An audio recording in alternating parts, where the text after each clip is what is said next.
Agora, 12h01, vamos conversar com a Kátia Abreu, uma das notáveis do nosso canal. Hoje ela vai entrevistar o Pedro Pires, da empresa Photonex, que compartilhará as suas perspectivas sobre o futuro do setor de energia solar, principalmente no setor público.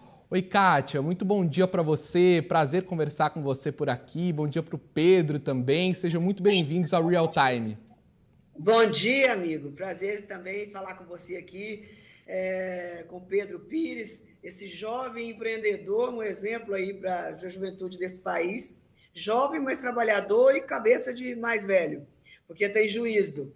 Obrigada, Pedro, por disponibilizar o seu tempo aqui para atender a CNBC, o Real Time, que está com uma audiência extraordinária, maravilhosa, o nosso canal, e tenho certeza que será de muita utilidade o que você vai dizer aqui hoje.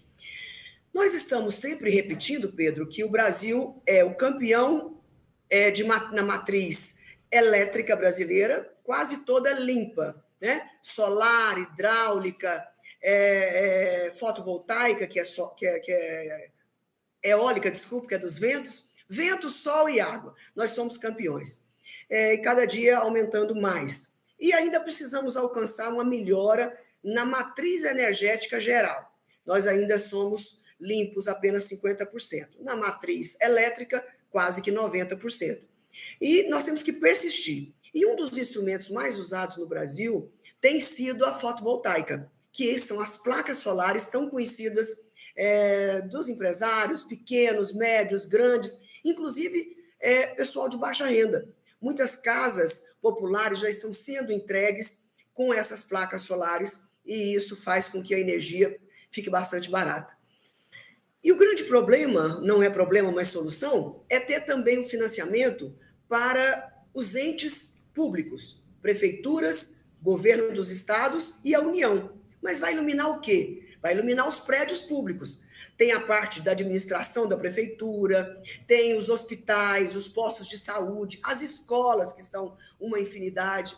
Então, tudo isso dá para financiar, né, as prefeituras, os governadores, os 27 governadores, e até a União. Por que não iluminar todos os equipamentos públicos que a União tem espalhado pelo Brasil afora? E o financiamento, Pedro, isso é que é o mais importante. Existe o financiamento, e qual é o financiamento que esses prefeitos, esses governadores e até os próprios ministérios poderão lançar mão para fazer toda essa transformação da energia suja para a energia limpa e mais barata? Bom dia, obrigado, é um prazer estar aqui com vocês, tá? Bom, o tema energia solar é um tema, assim, já bastante comum no Brasil, né? Hoje a gente tem uma atuação tanto no setor privado quanto no setor público e a grande dificuldade do setor público hoje é de como adquirir esse financiamento. Onde a gente tem visto no Brasil, em vários estados, a maior pendência dos municípios como um todo no Brasil é a questão previdenciária. Então, muitos deles estão inadimplentes com a questão previdenciária, né, não tendo assim a CND, que é algo essencial para que eles consigam o financiamento. Nós temos linha de financiamento no Banco do Brasil, na Caixa, no BNDES, certo? No Banco do Brasil nós temos a linha chamada PEN, na Caixa Econômica nós temos o Finisa e no BNDES nós temos o Fundo Clima. Então, assim, muitos municípios não estão com a CAPAG boa, que é a capacidade de pagamento, certo? E isso, às vezes, ajustes contábeis mal feitos por gestões, às vezes, anteriores, empenhos não liquidados, coisas que podem mudar toda uma realidade de um grande financiamento que se paga, que é um financiamento saudável. O único que eu conheço saudável. A próxima pergunta. Essa é a próxima pergunta, Pedro. Quer dizer que o prefeito ou os governadores não precisam ficar preocupados de que vão começar a pagar o financiamento e ficar pagando a conta de energia. Eu acho que o prazo e a carência coincidem e com a própria conta de energia você acha que paga a parcela do financiamento, que vai ficar muito mais barato, quase irrisório?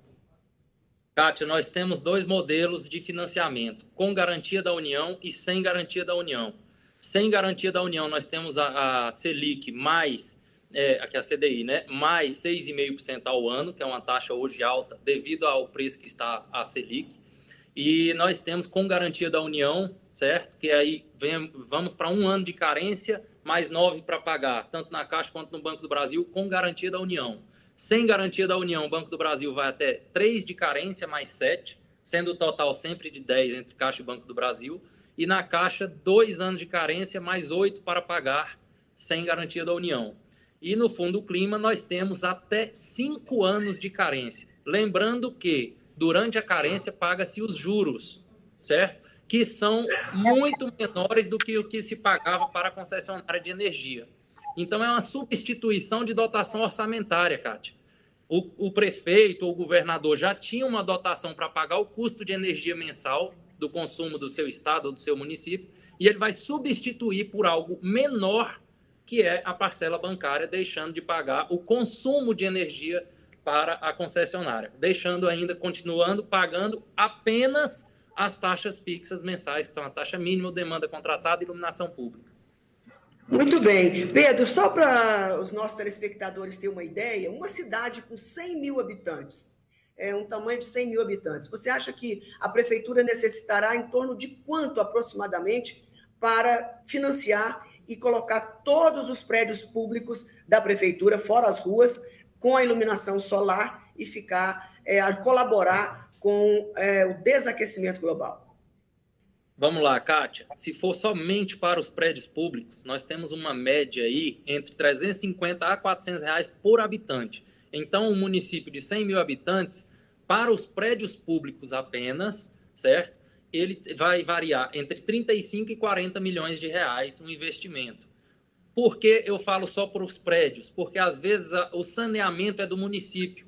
DAI, SAAI, financiamento próprio do município. E aí isso pode aumentar essa média, tá? Ok, entendi. E outra coisa, Pedro, existe como armazenar essa energia? Porque às vezes um dia eu tenho sol, mas no outro dia eu não tenho. No caso da eólica, um dia tem vento, um dia não tem. Na solar, como eu armazeno, eu guardo essa energia para eu usar depois? Kátia, o sistema solar, para armazenar, nós temos o híbrido, certo? O sistema híbrido, inclusive, tem várias soluções dentro do armazenamento. O armazenamento já é uma realidade. Tem um leilão do governo federal saindo agora, certo? No segundo semestre, já sobre armazenamentos. Então, assim, nós temos algumas soluções. Por exemplo, nós temos o time shifting. O que é isso? O cliente com demanda contratada, que paga até às 18 horas um valor baixo, que são as indústrias, os médios e grandes clientes, das 18 às 21 eles têm uma tarifa mais cara, que chama hora ponta. Então, com o time shifting, você consegue que a bateria seja,